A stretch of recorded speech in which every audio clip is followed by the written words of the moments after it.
जय मानवता। मी पांडुरंग रणदिवे, बहुजन या यूट्यूब चॅनलवर आपलं सर्वांचं स्वागत। आज आपण बुद्धगया येथे चालू असलेल्या अमरण उपोषणाबद्दल चर्चा करणार आहोत। खरं तर मला एक प्रश्न पडतोय की हा भारत देश संपूर्ण जग या देशाला बुद्धाचा देश म्हणून ओळखला जातोय। त्याच देशामध्ये त्याच गौतम बुद्धांच्या विचाराची आणि त्यांच्या अस्तित्वाची हेळसांड होताना जर पाहताना खरंच हृदय भरून येते। कारण ज्या गौतम बुद्धांनी स्वातंत्र्य, समता, बंधुत्वता हा संदेश साऱ्या जगाला दिला, त्याच गौतम बुद्धांच्या जे आज या देशामध्ये विचाराची पडताळणी होत असताना ही अत्यंत चुकीची गोष्ट आहे असं मला वाटतं। कारण 12 फेब्रुवारीपासून त्या बुद्धगया या ठिकाणी महाबोधी विहार मुक्तीचं आंदोलन चालू आहे। कारण त्याचं एक कारण आहे की 1949ला नेहरू सरकारने व्यवस्थापन कमिटी कायदा तिथं नेमण्यात आला। त्या कायद्यानुसार 4 बौद्ध, 4 हिंदू आणि 1 प्रशासकीय अधिकारी कलेक्टर अशी 9 जणांची ट्रस्टी त्यात तयार करण्यात आली। त्याच्यामुळं त्या ट्रस्टीमध्ये 5 जण हिंदू होतात आणि 4 जण बौद्ध आहे। तर हे कशासाठी हा माझा सगळ्यात मोठा प्रश्न आहे। कारण मला सांगा, हिंदूच्या मंदिरामध्ये मुस्लिमांना येऊन त्यांना तिथं ट्रस्टी केलं जातं आहे का? मुस्लिमाच्या मस्जिदामध्ये शिखांना ट्रस्टी केलं जातं आहे का? शिखांच्या गुरुद्वारमध्ये बौद्धांना घेतलं जातं आहे का? अजिबात असं होत नाही। मग बौद्धांच्या विहारामध्ये आणि बौद्धांच्या प्रार्थना स्थळामध्ये हिंदूंना कशासाठी, हा सगळ्यात मोठा प्रश्न आहे। कारण हे अत्यंत चुकीचं आहे। म्हणून हा कायदा पहिल्यांदा रद्द करण्यात यावा। मी पुन्हा एकदा सांगू इच्छितो की या भारत सरकारला आणि बिहारच्या राज्य सरकारला ताबडतोब तो कायदा रद्द करा आणि गौतम बुद्धांचे जे भिक्खू तिथं आंदोलनासाठी, उपोषणासाठी बसले त्यांना न्याय द्या। कारण हा देश अत्यंत हजारो वर्षापासून गौतम बुद्धाच्या विचारानं चालत आलेला देश आहे। आणि तुम्हाला माहितीसाठी सांगतो, श्रीलंका असेल, चीन असेल, जपान असेल, ब्रह्मदेश असेल, म्यानमार असेल, जे बुद्ध देश आहेत त्या देशातील लोक या भारताकडे पाय करून सुद्धा झोपत नाहीत। कारण हा बुद्धाचा देश आहे म्हणून।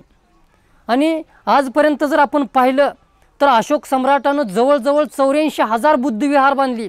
ती बुद्धविहार गेली कुठं, हा सगळ्यात मोठा प्रश्न आहे। कारण हा जर भारत देशाचा इतिहास पाहिला, भारत देशाचं ज्या ज्या मंदिराचं उत्खनन आजपर्यंत झालं आहे त्या प्रत्येक मंदिराच्या खाली बुद्धाचं अवशेष सापडलेत, दुसरं तिसरं काहीही नाही। अयोध्याचं जर उदाहरण घ्यायचं झालं तर अयोध्यामध्ये बाबरी मस्जिद पाडल्यानंतर त्या बाबरी मस्जिदीच्या खाली सगळं बुद्ध अवशेष सापडलं, परंतु तरीही त्या ठिकाणी रामाचं मंदिर बांधण्यात आलं। ही अत्यंत एकदम खोडसाळ प्रचार आणि एकदम चुकीची पद्धत आहे असं मला वाटतं।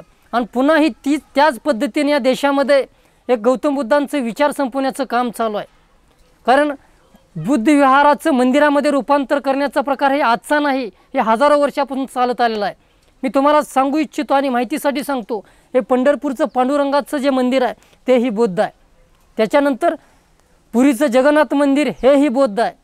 तिरुपती बालाजीचं मंदिर हेही बौद्ध आहे। हे पुराव्यानिशी सिद्ध झालं आहे। मी पंढरपूरच्या पांडुरंगाच्या मंदिराबद्दल थोडी तुम्हाला इतिहासातली माहिती सांगतो।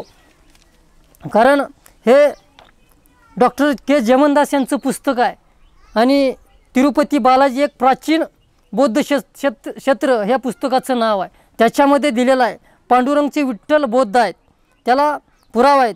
डॉक्टर बाहू लोखंडे इतिहासतज्ञ यांच्या मतानुसार 12व्या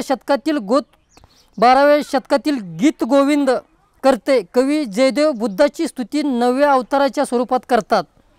ती पुराणावर आधारित आहे। मराठी संत त्यांचे प्रमुख दैवत विठ्ठल यांना बुद्धच मानतात। बाहू लोखंडे म्हणतात, संत एकनाथ बुद्धाला विठ्ठलच मानून म्हणतात की लोकांना उन्मत्त व धनदारात आसक्त पाहून हे विठ्ठला तू बुद्ध रूप धारण करून कमरेवर हात ठेवून बुद्ध अवतार घेऊन तू विटेवर उभा आहेस। लोक देखुनी उन्मत दारानी, आसक्त न बोले बौद्ध रूप ठेविले, जगनी हात नवा वेशे थर रूप तथा नाम बौद्ध रूप, संत तयादारी तिष्ठ ताती निरंतरी, पुंडलिकासाठी उभा धन्य धन्य विठ्ठल शोभा, बौद्ध अवतार घेऊनी विटे समचरण ठेवून, नामदेव तुकोबानी बुद्ध मौनच वाटतात. नामदेव तुकोबाराया नाही, बौद्ध विठ्ठल हे बौद्धच वाटतात.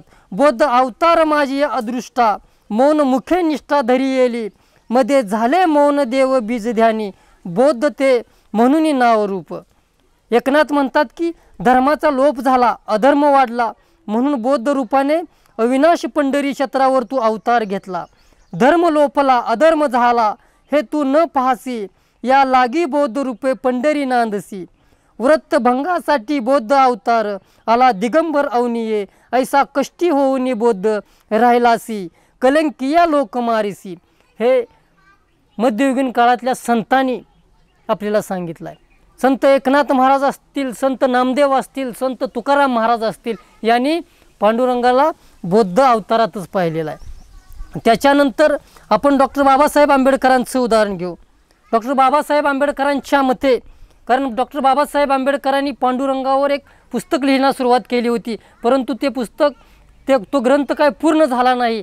त्याच्यातील काही पानं बाबासाहेब आंबेडकर म्हणतात, पंढरपूरची विठोबाची मूर्ती वास्तविक बुद्धाचीच मूर्ती आहे. या विषयावर मी एक प्रबंध लिहित असून पुण्याच्या भारत संशोधन मंडळापुढे ते वाचला जाईल. पांडुरंग हा शब्द पुंडरीक शब्दापासून निघालेला असून पुंडरीक याचा अर्थ कमळ असा आहे. पाली भाषेत कमळाला पांडुरंग असे म्हणतात. याचा अर्थ असा की पांडुरंग कोणी अन्य नसून केवळ बुद्धच आहेत. हे डॉक्टर बाबासाहेब आंबेडकरांचं मत आहे.